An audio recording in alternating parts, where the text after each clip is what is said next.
Հոբիտ։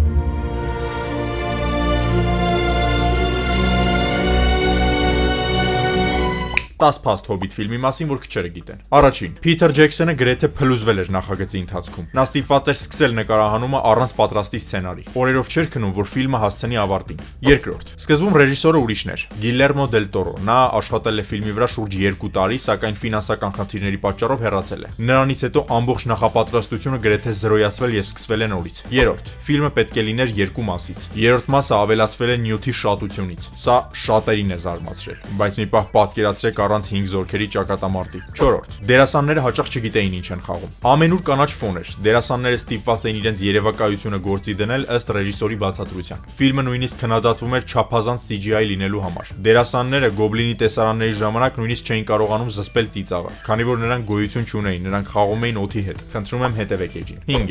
48 FPS-ը շոկի ենթարկեց մարդկանց։ Ֆիլմը նկարահանվել է 48 frames per second-ով, ինչի պատճառով մարդիկ ասում էին, որ այնքան իրական է, որ անհարմար է դառնում նայելը։ 6. Թզուկների դիմահարդարումը տևում էր 3-ից 5 ժամ։ Ամեն օր դերասանները ստիպված էին լինում այդքան ժամ տրամադրել գրիմին, քանի որ ծանր պրոթեզներ էին օգտագործվում։ 7. Դրակոն Սմաուգը խաղում է իրական դերասան՝ Բենեդիկտ Քամբերբեչ։ Նա է մարմնավորում Սմաուգին։ Հենց նրա միմիկաներն ու շարժումներն են օգտագործված դրակոնի կերպարը կերտելու համար։ Նա նույնիսկ սողում էր հատակին, որպեսզի կերպարը լինի ամբողջական, որպեսզի ոչ մի բան CGI-ին չմնա։ 8. Թզուկների եւ հոբիտների չափսերը խապկանք էին, այսինքն նրանց միջև հեռավորությունը պարզապես այնպես է հաշվարկված, որ չափսերը Երևան անհավասար։ 9. Նկարահանումները կատարվել են Նոր Զելանդիայում։ Հսկայական լանդշաֆտ, իդեալական բնություն, բայց միևնույն ժամանակ նաև բարդ եղանակային պայմաններ։ Հուսանք մի օր կլինեմ Նոր Զելանդիայում։ Եվ 10. Ամենածեր թզուկ բամբուրի վազելու տեսարանը ստեղծվել է այսպես։ Բոլոր մնացած դերասանները բնության մեջ վազում էին ոտաբոբիկ, իսկ բամբուրին տրվել էր սպորտային կոշիկներ։ Մեկնաբանություններում գրեք ձեր սիրած ֆիլմերը, որպեսզի անդրադառնանք։ Նաև հետևեք ալիքին, դեռ շատ ֆիլմերից ենք խոսելու։